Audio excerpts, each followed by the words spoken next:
Yeah. Hey, man, it is Dukes and Bell. Of course, Mike's headed overseas. He is going to be over there Sunday for the Falcons Indianapolis game. Mark Zeno's filling in this week. He has actually got something going on today. So it's the boys with you, man. Day, of course, Big O. We've got a big show coming your way live from Flowery Branch. So thanks for being here with our Behind the Curtain show that we do each and every day for you guys. All right, here's the deal. First and foremost, we get a chance to talk to Ra today. And there are a lot of questions, obviously, that are looming, right? When we talk about where this team needs to go, what we need to do Sunday. Guys, there's nothing we can do about, the New England loss, although we still have questions about some of the stuff that went down there. Day, what do you want to know from Ra? What do you want to know, Big O? What do you guys want to know or hear from our coach that gives you some confidence today as we move forward?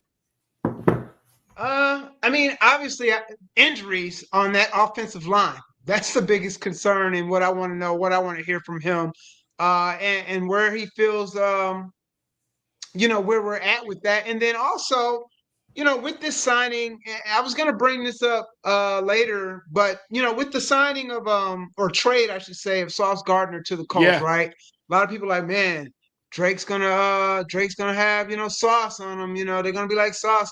And I kept thinking to myself, Carl, to your point, Drake's a monster. Who's to say Sauce isn't going to have the bad day?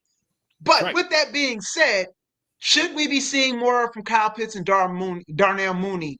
If that's the case, if Sauce is going to be having a lockdown, Drake London, Coach, are we going to see Zach Robinson dial things up a little bit more for Kyle Pitts and Darnell Mooney to get some action? All right, so more Pitts, more Mooney. What about you, Big O? What about you? It's not so much about what I want him specifically to say. Yeah.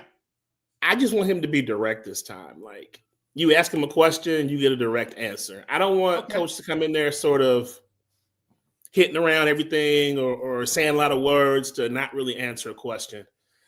I think more than anything right now, fans would appreciate a more direct, a more blunt, if you will, Raheem Morris, somebody who's going to, when presented with a question that talks about like, hey, what do you plan to do on offense this week to kind of remedy some things, he's going to tell you exactly what they're going to do. It's not going to be some, well, we got to do this. We'll be out there on the grass. We'll see how this goes right here. We'll looking for operational success, operational this, that, or the other. I don't want to hear that.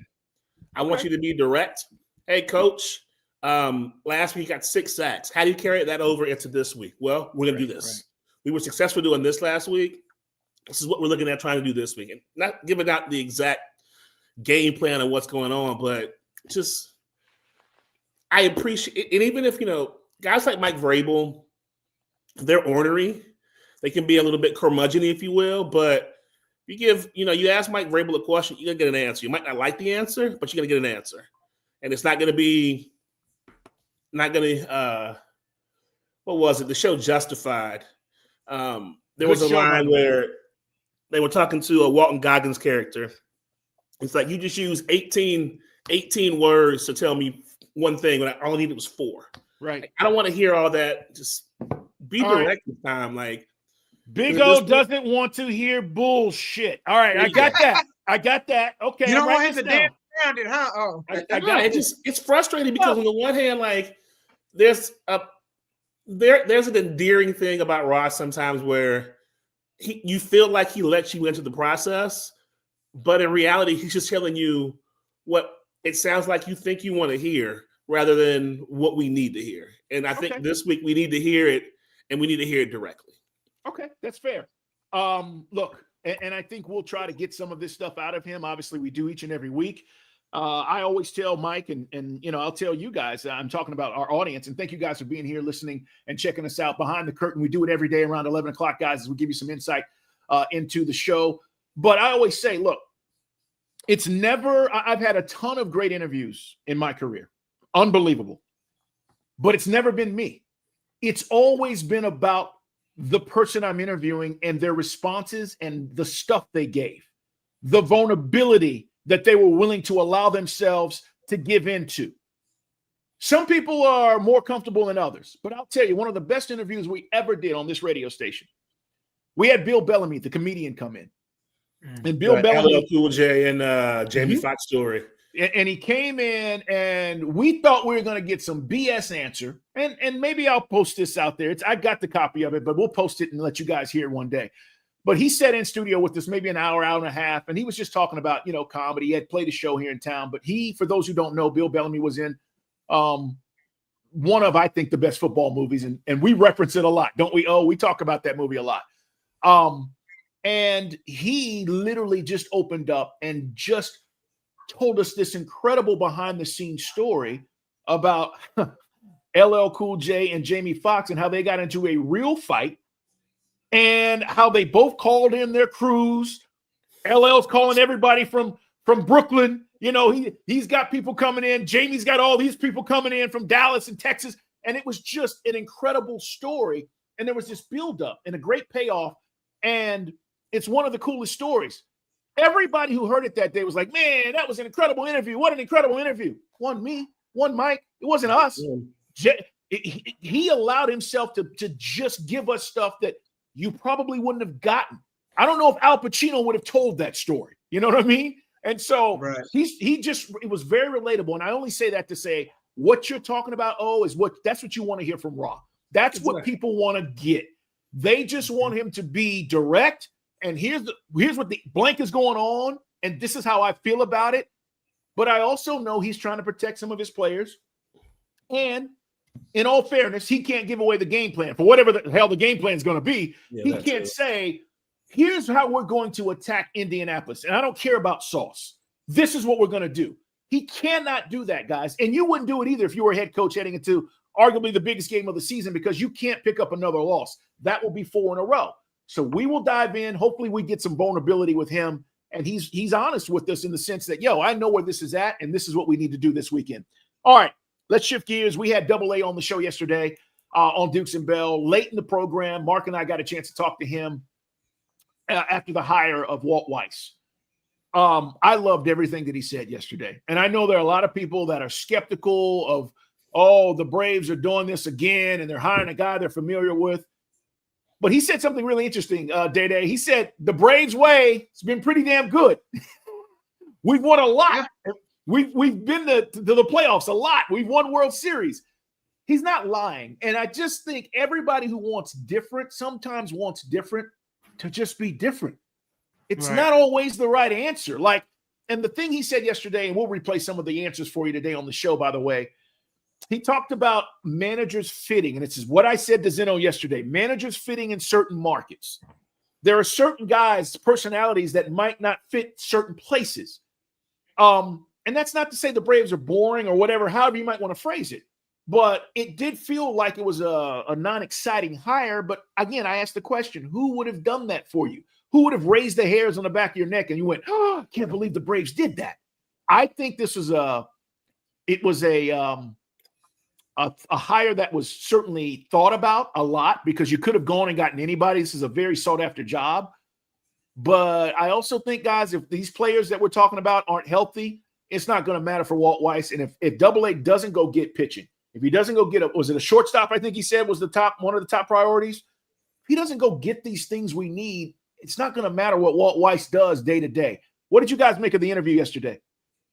Yeah, I think the biggest takeaway for me, honestly, was, obviously, in terms of addressing needs, was the pitching, and hearing him emphasize the fact that he knows that they got to figure out, getting out there and addressing starting pitching. And then obviously what he told us about Ozzie was big and everything. But, when you look back on last year's team, he brought up the fact this team just wasn't healthy all together at the right time. So, as much as we, hate the fact that, we didn't make the playoffs, when you kind of sit back and just look at everything, just everything wasn't able to come together in the right time with the injuries mixed in. Then when the guys at the plate started not, hitting well, but then once they start hitting well, it was on the back end of the season. And at that point, it was too big of a hole to dig ourselves out of. So for me, I think the biggest concern, that I heard him talk about, or the biggest thing I heard him talk about, was the concern about starting pitching.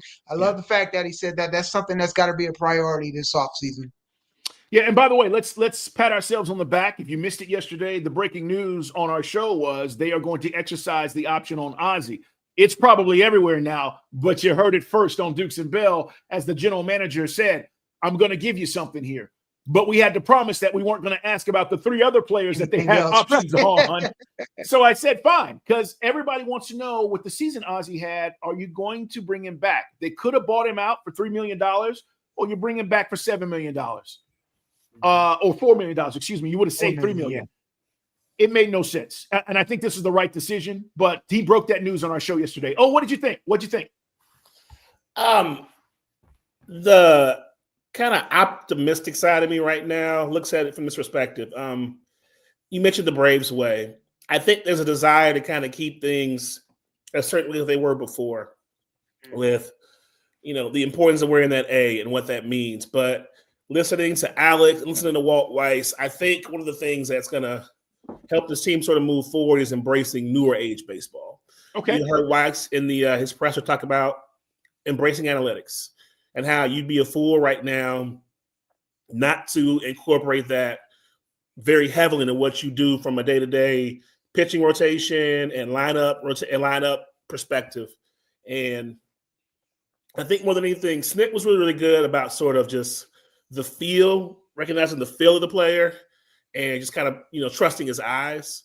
I think Walt's going to be able to maybe do both of those, where I was around a guy long enough sitting next to Snit on the bench where I picked up on, hey, this guy's doing this guy's doing that. Like, there's the feel of it from the managerial perspective. But then also, you got to embrace analytics, man, because the teams that are winning ball games, winning championships right now, getting deep in playoffs, teams like the Dodgers, teams like Toronto, teams like that invest heavily in the analytics side of things, and you're seeing that pay off too. So I think there's an optimism in AA's perspective and my perspective too, that they're going to find a way to marry these two things together, keep sort of the old tradition with the Braves way, and embrace that new with analytics.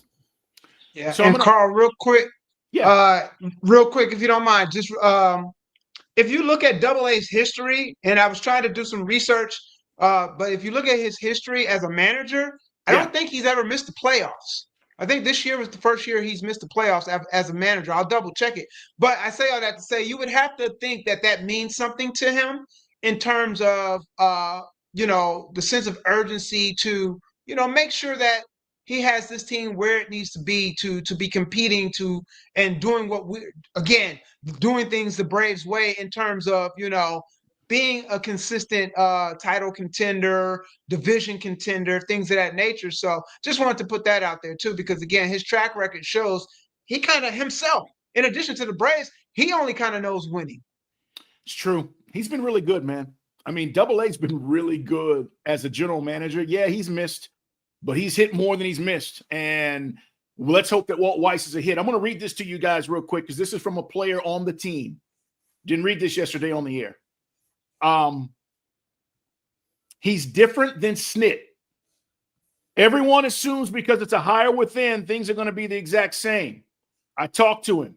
What Walt Weiss knows is the game has evolved from 4 to 5 years ago. It's what you're talking about. Oh, this is from a player on the team. He says the other unfair thing is everybody assumes that 2023 was like the standard, when everything was great and we were hitting like crazy, and we won in 21, but obviously in 23 we should have probably won it again. And this player says the main thing for Walt Weiss is going to be health. You got to have healthy guys. You cannot have no Spencer Strider, no Ozzie, no Michael Money Harris, no Olsen, no Riley. Like, that's the main thing. And I only share that with you guys to say this particular player is excited about Walt Weiss getting the job, because he knows, and I think a bunch of guys on this team know, he looks at things differently. That's why I don't want to paint him in this corner with being Snit. Snit was great for what he did.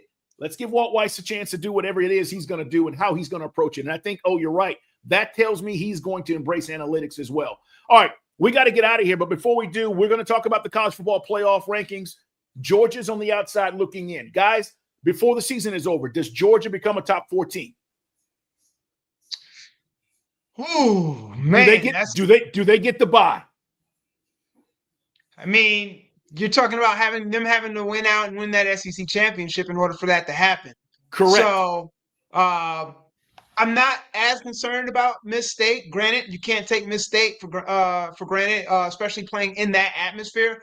But probably even bigger of a concern is Texas, because of the fact that Texas, more than anyone, is in a position where they've got to find a way to get themselves. They're not going to get into a bye situation, but in order to get into the picture in general, they've got to, or I think right now they're in. Yeah. But in order to stay in, they can't afford any more losses. No. So that's the game that's a big concern, or the team, I should say, I'm concerned about as far as can they get in. But Georgia, yeah, they got to win out and then see what they can do. I will say this, and we'll talk more about it today. Mark Zeno's in for Mike. It is Dukes and Bell. We're live at Flowery Branch. We will talk to West Durham, the voice of our Falcons guys. Raheem will join us. And we'll ask questions. If you have legitimate questions you want us to ask, send them. Day will send them to us. Send them at Dukes and Bell 929 on social media, and we'll get those out. Also, we will get a chance to talk to, who am I missing today? Player segment. West player segment. Yeah, we'll have a player or two on as well. All right. What do you think? Georgia, top 4 seed? When it's all said and done? To be honest with you, I don't think they make it, but I think that works to their benefit, because what was the big story last year? All teams that had those buys didn't advance out that second round. That's right. So, to be honest with you, if Georgia has to play right now, it's what they're slated to play. Was Alabama. Memphis. They play Memphis right now, and then they'd face Alabama in the next round. I'm okay with that being the case now. Them getting a bye to me, I think, is sort of irrelevant at the moment. But to be honest, I'd like to see them not have to get that bye. I'd like to see them get one more home game and be able to kind of carry that in and not have that long break in between end of the season and when that second round game would be. But from a on the field thing right now, Bama's playing so well that I don't see Bama losing to anybody right now until they get to the CFP. So yeah, I agree. Texas, Georgia, assuming they win, because Texas has a game this week, right? As well, right? No, they're Texas. They're bye for them. So I ain't worried about Texas. Assuming they come to Athens, and is that an elimination game? Yeah, of course. Because now, if you put Georgia with 2 losses, if Texas wins, and Texas has to win out too, by the way, they got to beat A&M at the end of the season. Yeah, they still got A&M. But if you give Georgia 2 losses, and then you just said it, they go to even if they were to go to the SEC championship game, they can't have 3 losses. That puts Georgia at risk. So yeah, it's an elimination game. Texas loses at Georgia, they're done. They're not getting in. It's a wrap. Yeah. So now all they can do is play spoiler A&M, which would be great, but that's not what you want. That's not what you want. All right, we got to run, man, and we'll be about Georgia Tech, because the committee told us last night they can't lose either. That's what the committee told us. Yeah. All right, we'll get into it, guys. Day, Big O, Mark will be with me today. Mike is out. We'll talk to you at 2.